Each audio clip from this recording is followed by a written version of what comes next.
Oh, now it says it's live. Oh, sweet. Are we live? I don't know what just happened, but we had this amazing conversation, right? Gosh, you guys missed all the info. No. All the good stuff. I mean, absolutely fantastic. And you give away the winning lottery numbers. Right. Amazing show, everybody. Thank you so much.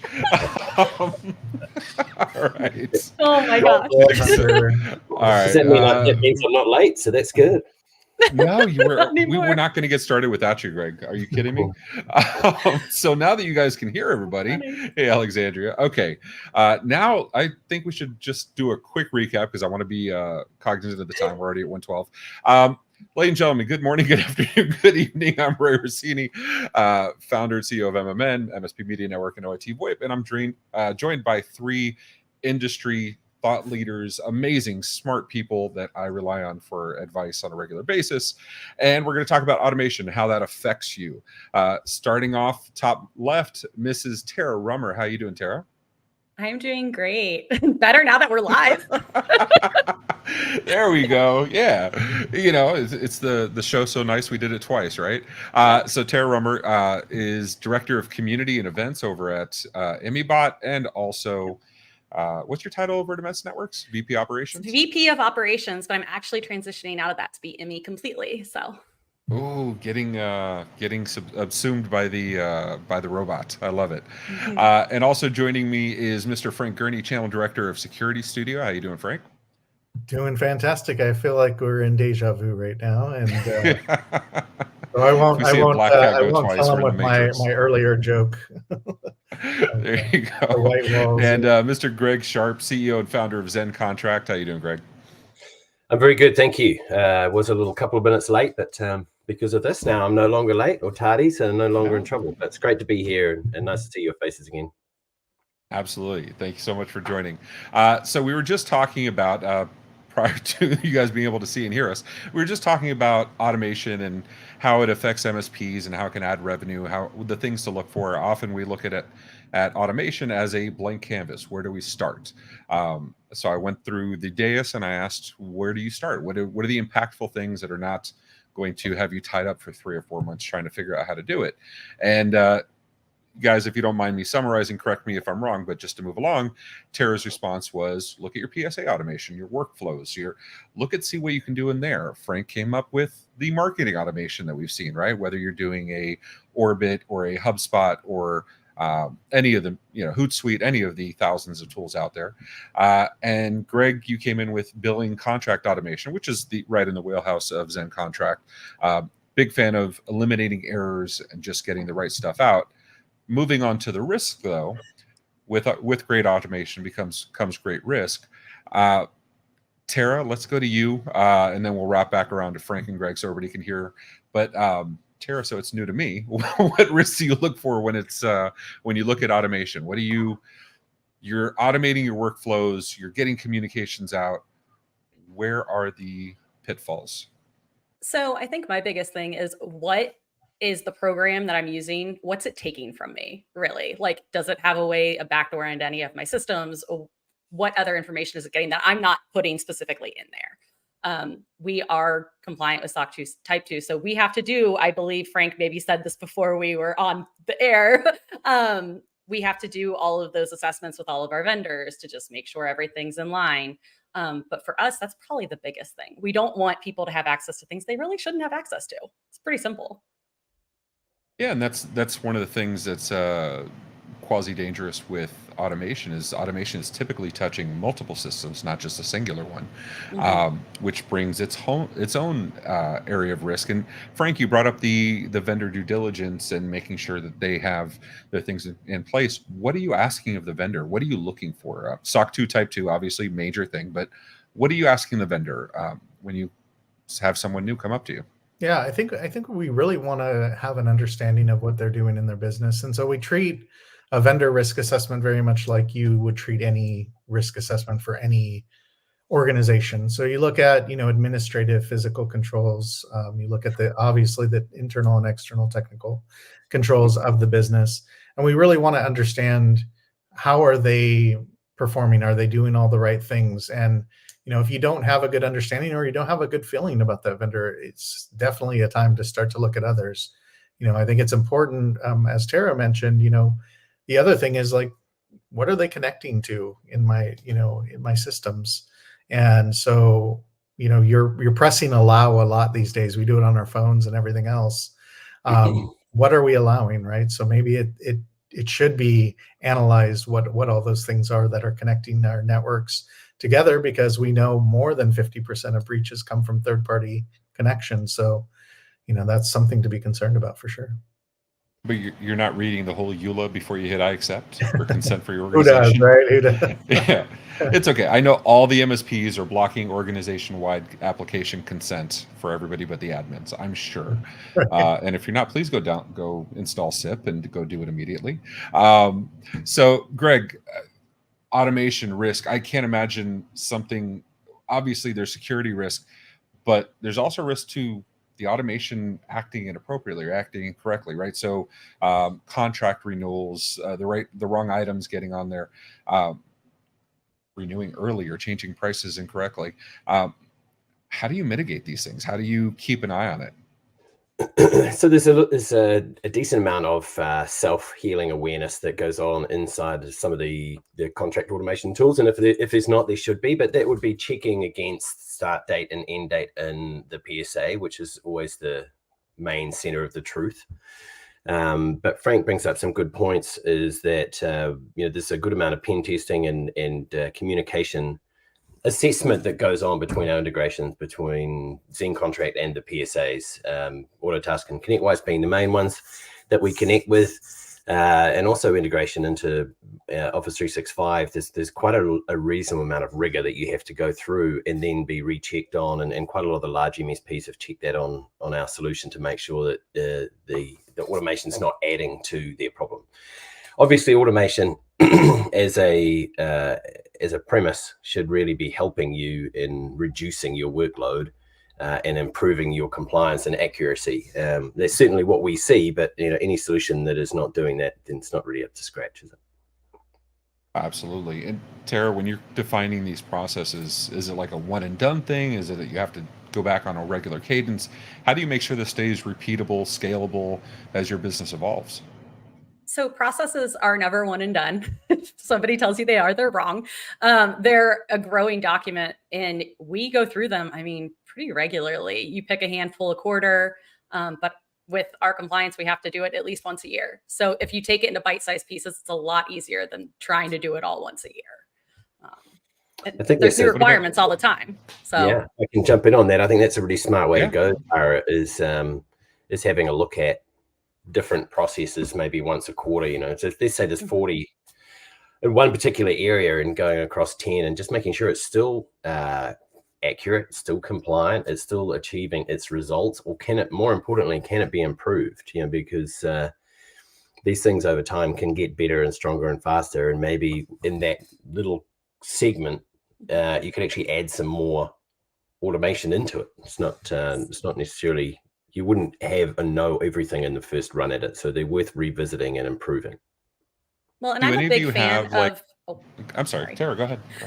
I'm a big fan of making sure you have a process before you automate something. Darren and I actually talked about it this morning, because we are improving some of our processes currently for our MSP with billing and invoicing and agreements. And he's like, oh, but you have to learn the process first, because we have a new finance person. He's like, Tara will tell you, you're not allowed to automate this until you learn the process. So yeah, that's something we have internally. I've had it since my MSP days.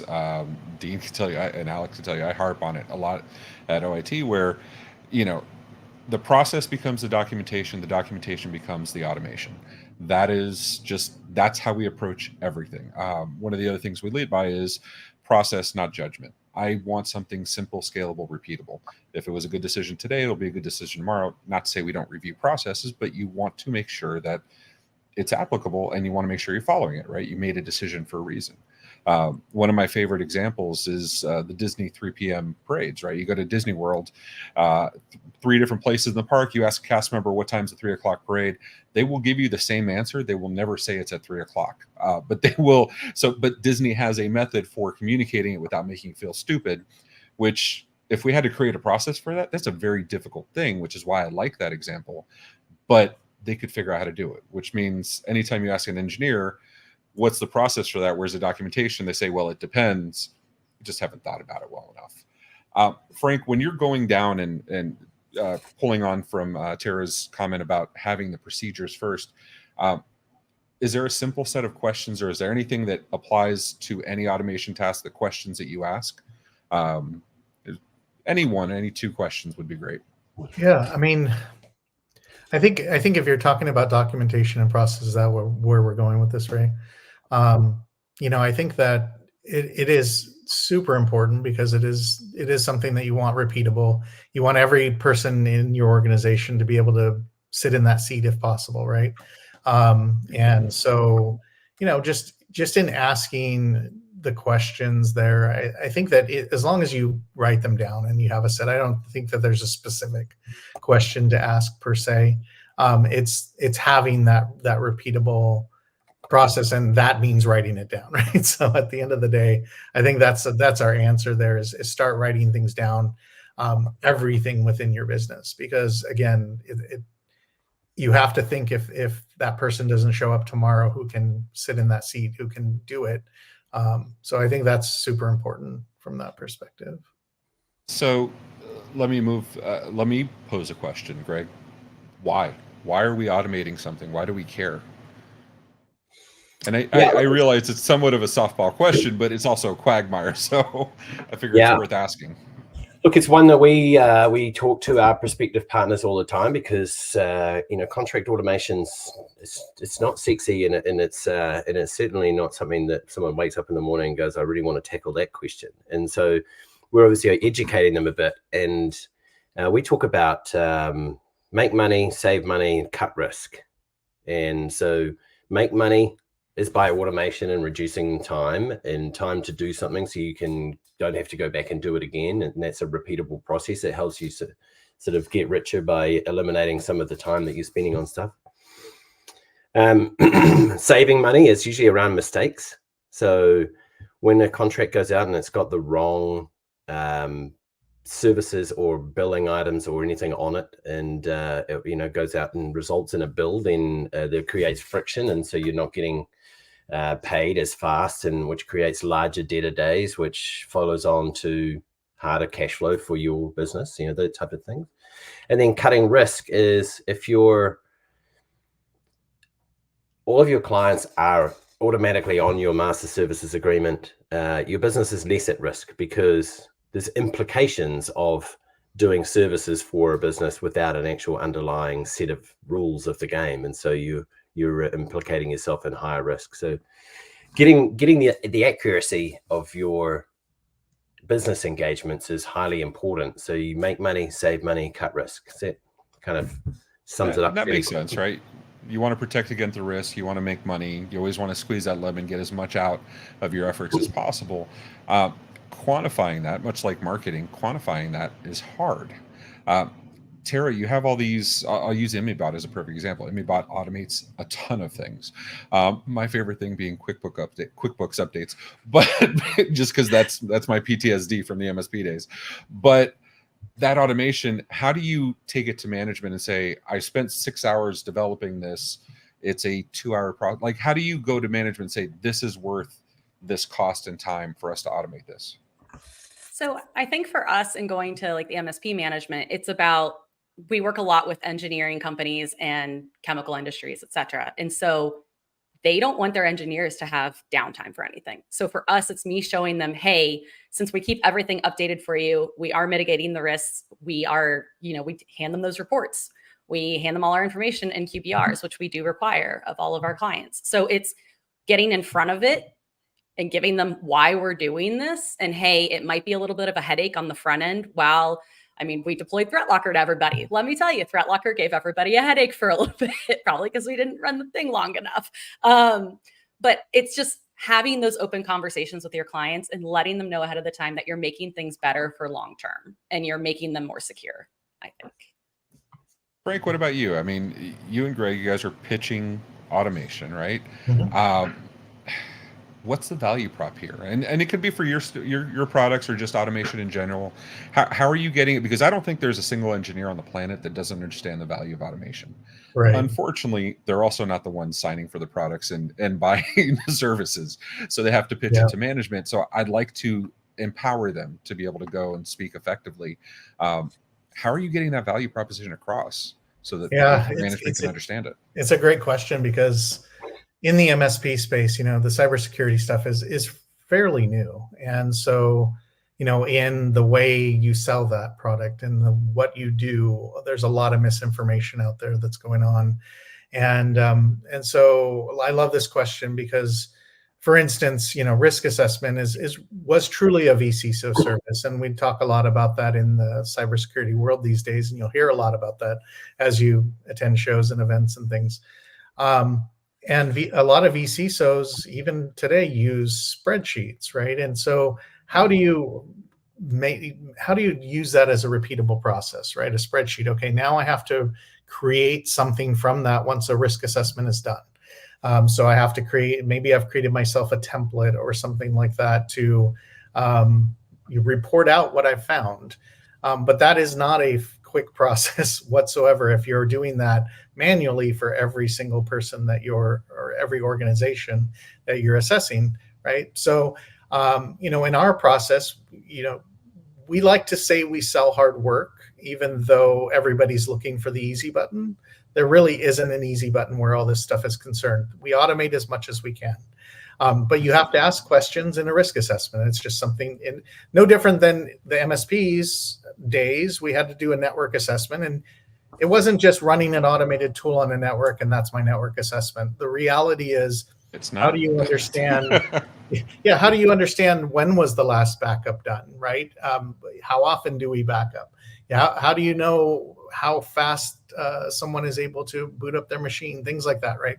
So some type of automation there doesn't always work completely. Some things are great. In a risk assessment, it's much the same. We have to ask questions. Once we're done with that process of asking questions and understanding what's happening in that environment, then a lot of the rest can be automated. So all those reports we're talking about, scoring it, so it's something that people understand. And then on top of that, building out a roadmap of project work. So we can automate all of those pieces that truly in a manual process would be just, hours and hours and hours and hours of work.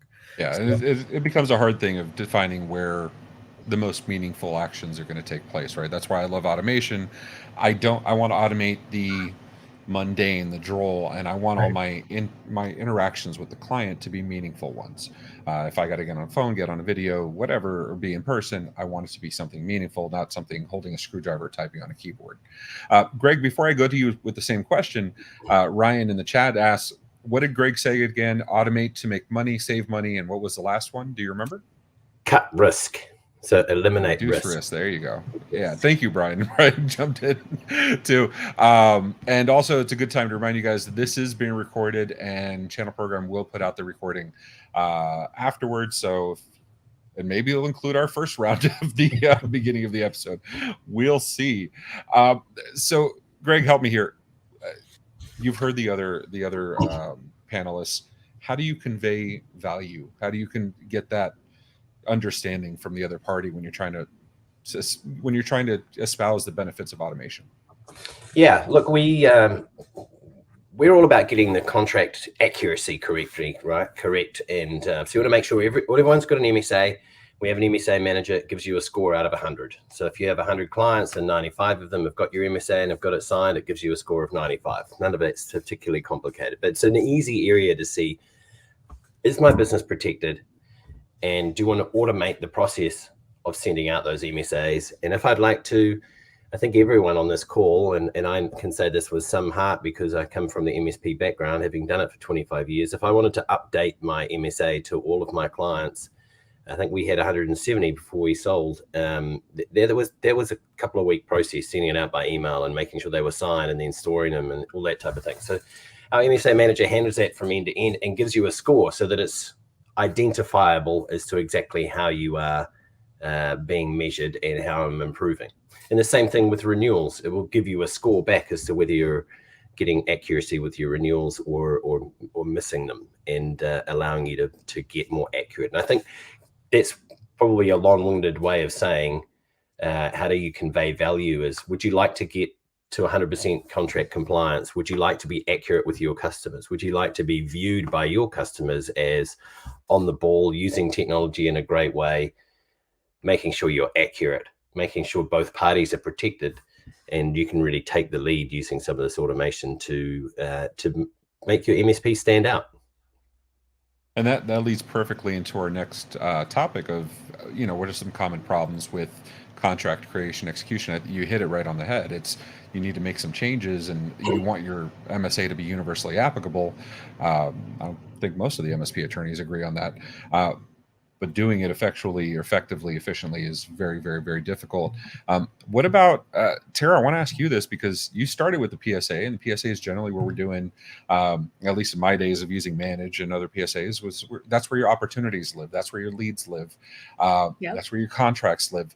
Did you ever use automation on contracts maybe to discover additional sales opportunities or additional ways to get stack alignment? So we did, but not probably the best that we could have, honestly, because we used Manage as well, and we weren't using something like a ZenContract to get that. But with stack homogenization, I'm not going to be able to say that word, homogenizing our stack, we're going to go that route. That's why I say stack alignment. It's easier on the tongue. There you go, alignment, yeah. So we did find a lot of that. Even we still have a few clients on our, on contracts that aren't fully MSP. We do a lot of co-managed, but we still want them to have basically our entire MSP stack. So we were able to find some through there as well. Yeah. So Greg, let me go back to you. And actually I had the same experiences as Tara. We did it. I don't know if effectively is the right answer, but it definitely got done, right? What do they say? Perfection's the enemy of good. But you obviously have built a company around solving for some of the challenges that traditional PSAs can't manage. What are the benefits of using a specialty tool like ZenContract to solve these challenges? The biggest thing you get straight out of the box, Ray, is a process to follow, right? So we have an MSA with a service schedule.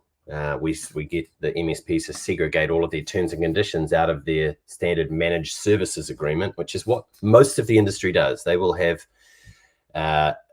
these are the services we provide. These are the services, the costs that they're going to be charged. And here's all of our terms and conditions. And they send that out every single time.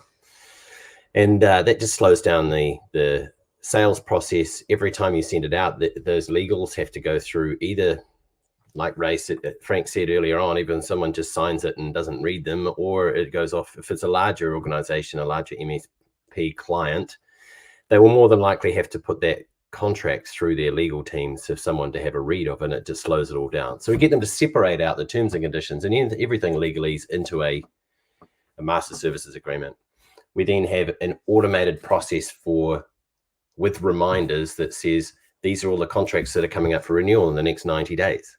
This is what you're currently supplying them. These are some suggested new lines of service that you should go along with them. If they're not got your advanced security product or your managed network, maybe you should be sending that out as well. And it automates the process of sending those out. But what's great about it is it's automation, but it's not just blind automation. It's automation. It's kind of like going bowling, temping bowling with those guardrails up on the side, because it gives a process to your MSP account management team, your sales team, to be able to follow automatically. So you end up with a repeatable outcome. And one of my mentors always said to me, Ray, is good business is built on repeatable process. And so you always know that the contract's signed by both parties. You know that it's always stored in your SharePoint infrastructure. You know it's always referenceable. You know it's accurate. All of the things that we would have loved when we were just doing them by Word documents and sending them out and negotiating them by email and then never storing them in the right place. It eliminates all of that risk to your business. So you get a good repeatable process.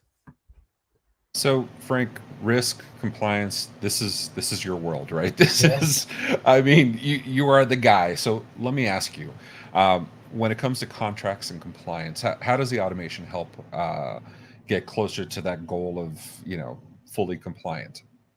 Yeah, I think a lot of what Greg said, right? Being able to see all of those kind of data points, right? Or dates, really, at the end of the day. It's something we couldn't do in the past. We would create a contract and it'd be out there. We didn't, necessarily have visibility unless you dropped it into a calendar or something.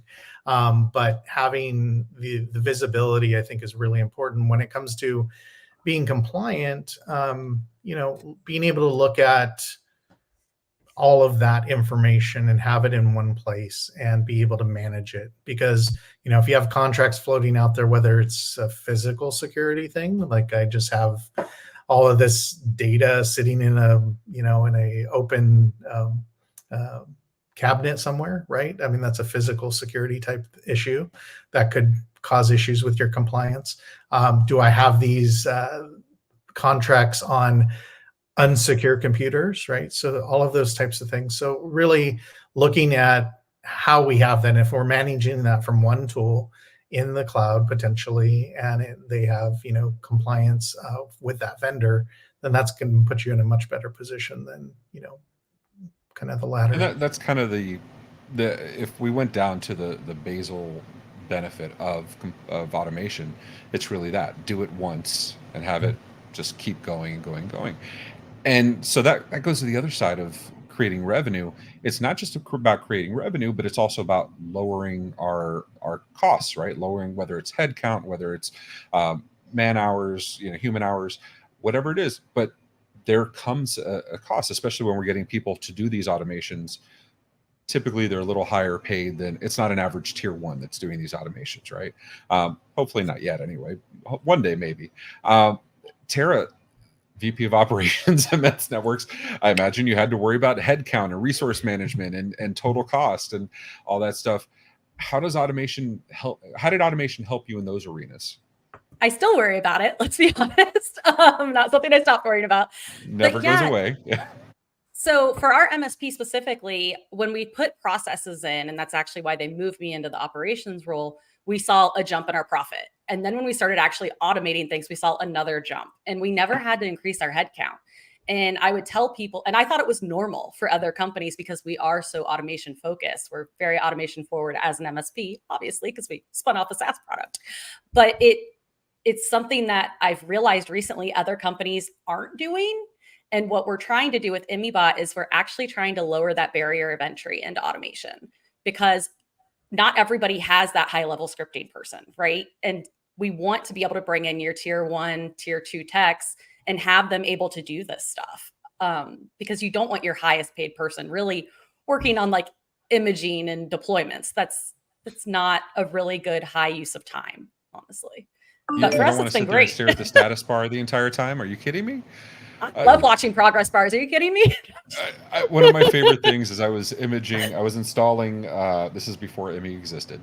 I was installing Windows on 2 laptops, and I have a picture on Facebook. That's how far back this goes. And on one laptop, it says, getting things ready will be available shortly. And then on the other one, same window, but it says this is going to take a while. It's like, talk about conflicting messages here. Yes. Yeah, it's the fun stuff. Let's see, Dean, just because I kind of, speaking of compliance and risk, I leaked some of the questions I was going to ask in the regular chat. Dean says, only because I know you're going to ask Tara, but during one of the massive merges, Immy let us lift and shift tools with a few clicks, which meant that I could have a single automation engineer do the entire tool shift. See? Hey, that's a win, right? Back in Dean's MSP days. Yeah. All and right, so what I go ahead. What I told the devs when we started building Immy, they thought developers were their target market. And I straight up was like, I am the least technical person in this company. If I cannot deploy software, we're targeting the wrong person. Like, I need to be able to do it. That's when we kind of transitioned our focus. Oh, yeah. That's actually something we hold true at OIT and MMN is once documentation is created, I want somebody non-technical, non-experienced, non-trained to be able to follow it. That's the base requirement for it. Greg, you live in automation. This efficiency has to equate to saving some account management time, saving some sales time. Where do you see the most efficiencies gained here? So we're what we're seeing across the MSP client base that we have already is pretty commensurate with what we had in my MSP a couple of years ago when we sold it. You know, we were spending around about 55 hours a month just managing existing contracts, nothing to do with new opportunity management or going and cross-selling or upselling, just managing the existing ones. And so once we built the system and implemented that went down to 1.5 hours. So you're getting that, you know, significant saving in time, but you're also seeing accuracy go from being 40% accurate. An accurate contract in our world is one that is got the right services on it, the right billing on it, signed by both parties, and it's referencing the master services agreement. You know, ours was only 40%, and as soon as we had a system like this in with rules to follow and automations there and reminders going off, you know, it went right up to 99%. So those are the two things that are really important. And we used to have a commercial ops person, quite unamazingly, really. Actually, she ended up being in charge of our automation and making sure and identifying the next processes that we could automate inside our MSP. And like Tara said, we saw a real jump in profitability. And that was one of the main reasons when I sold the MSP, we split out ZenContract, because I think it was applicable for many other MSPs. And obviously the automation that we have is on the front side of the business. It's dealing with customers and their contracts and making sure they're signed and things. There's many other areas of automation to be done. But we saw such a jump in profitability and no extra headcount by undertaking this wider program of work, which I know we're deeming as opportunity, as automation and process automation. But once you start down this journey, you do your first little thing and you get a win, and then you do a little bit more and you get another win, and it really starts to snowball. Absolutely. And one of the things I should bring up is that not everybody sees automation as a benefit, right? There's a certain subset of employees that see it as, this is taking my job away. I personally don't feel that way, because I feel that, again, take away the meaningless interactions. I'm sorry, staring at a status screen is not a meaningful interaction, and train the employee up to do more meaningful things. Usually you have more time because of automation to train people and develop staff internally. But there are going to be some staff that look to leave because automation is happening. Frank, that's right in line with risk, in my opinion, right? Because you spend a lot of dollars finding and hiring the person, training the person, giving them access to your internal knowledge and clients and systems and resources. And now that font of information is possibly going to leave. Any tips on how to identify that, how to identify employees who are looking for growth or other things elsewhere, and maybe ways to keep them? Yeah, the funny thing is, in our world, I think it's almost the opposite, right? Because the automation can help an employee so much more, especially, you know, I was talking about spreadsheets and manually creating reports and creating roadmaps and action items to take. That means that you can deal with many fewer clients, right? You as an employee don't have as high of a value if you can't bring in as much revenue. So the reality is, the automation that we provide, at least through risk management, is helping employees understand that they can bring more revenue in as, you know, as an employee. So the VCSOs really can handle more business, which is a really nice thing. So it kind of is the opposite of that. Now, I think AI is a whole nother topic, right? And so, you know, that's one of those things that's coming in and really playing with a lot of people's heads as far as, you know, could this take my job, or could things like that? And, you know, but I think at least in our world, from compliance and risk and that sort of thing, automation is only helping. You know, and there's less of that, you know, feel of like, that's going to take my job, because it's not a complete automation. And I said it earlier, we sell hard work, right? It's a professional service that they're providing. So their knowledge, once they've done or take someone through that assessment, is really beneficial. And AI is not going to do that. It's not going to be able to ask the right questions every time. Can it get there someday? I don't know. But, you know, that's a big one. So Dean brings up the question, how do you help employees make decisions when the automation fails, stops, or isn't appropriate? Frank? Do you have any tips to that? Yeah, and that comes down to being a subject matter expert, being an SME, right? I mean, that's why we all kind of live this world. The more that you can learn and understand, and be knowledgeable in the subject matter, you're the one that holds the value, right? It's not the tool, it's not the automation, it's not the AI, it's none of those things.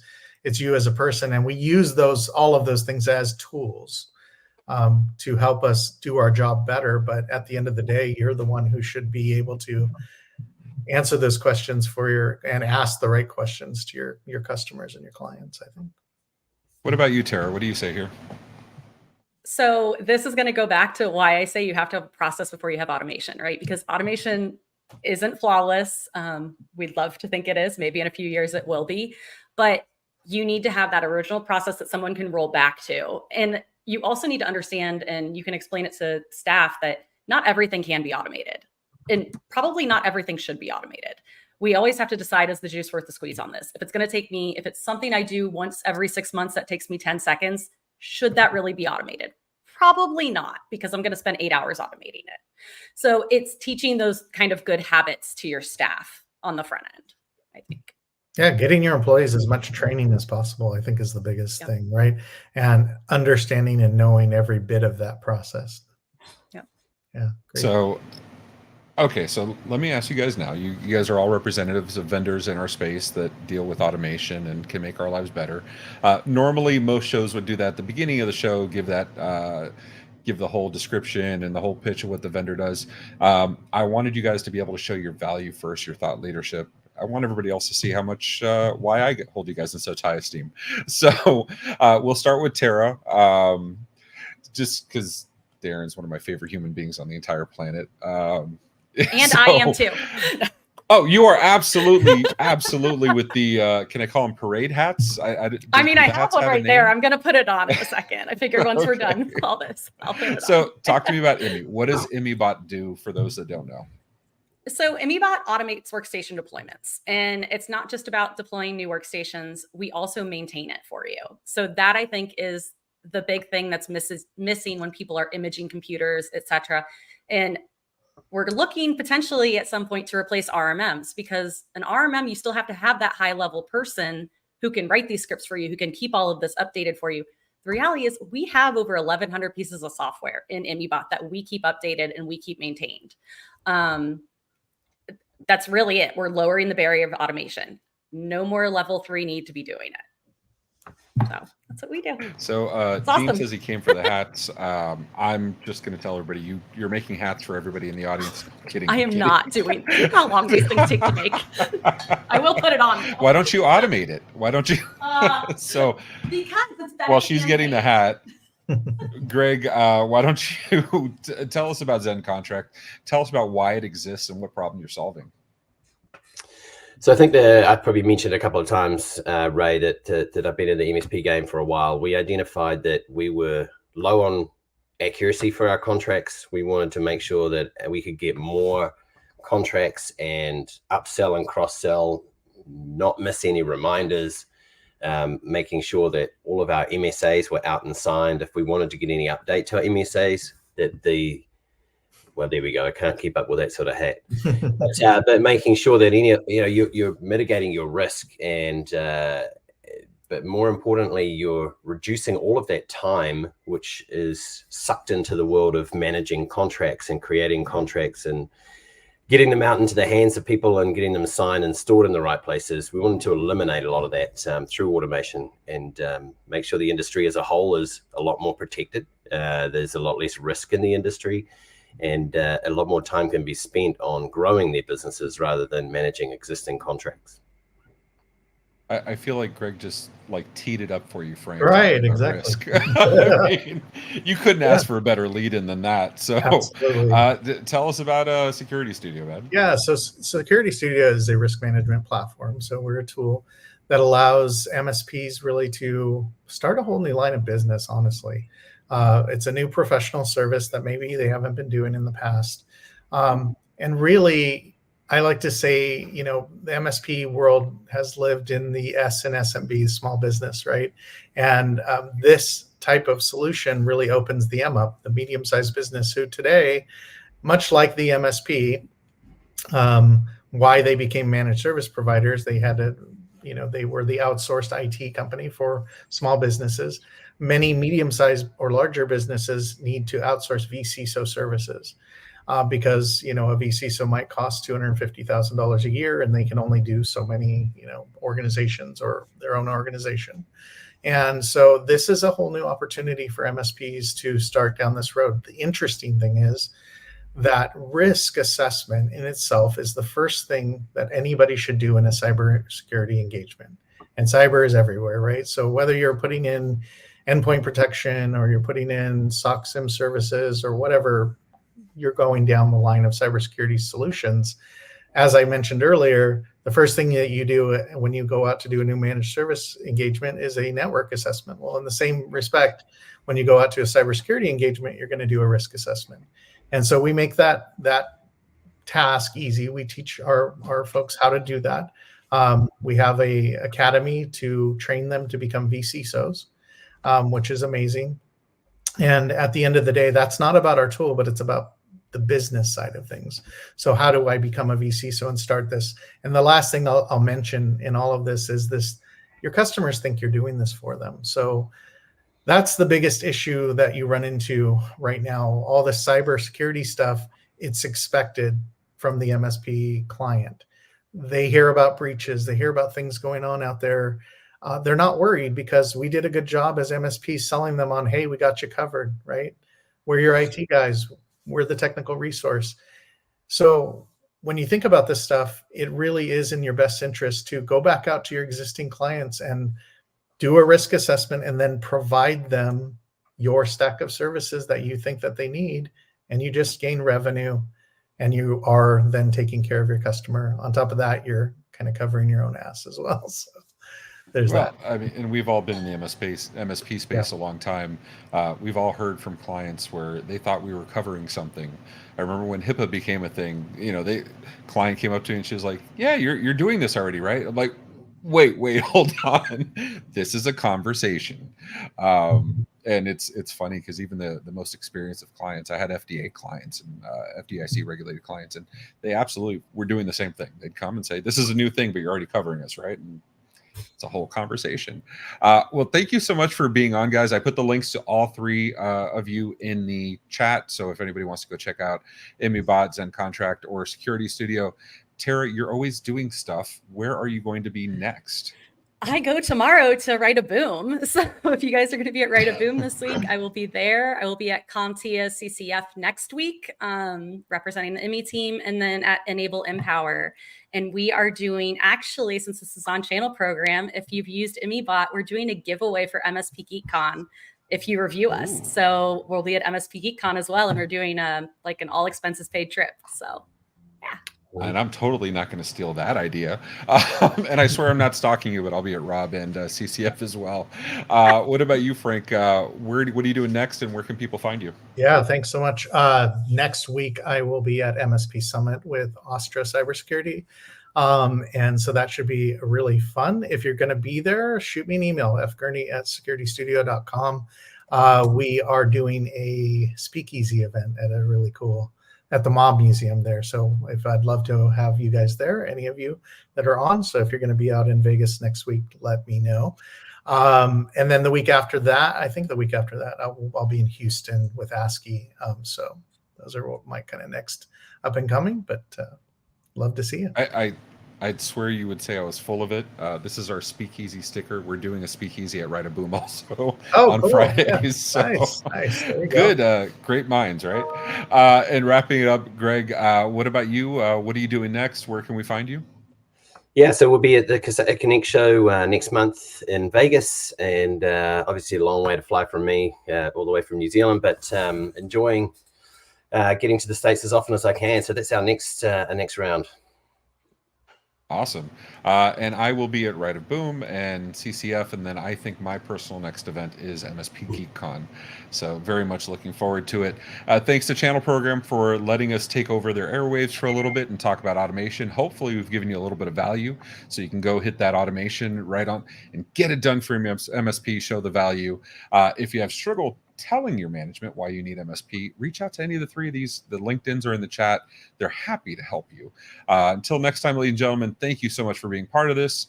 I wish you to take care of each other and yourselves. I've butchered this all day. I'm tired. I'm sorry. Bye, guys. Thanks, Ray. Take care. Bye. Yeah.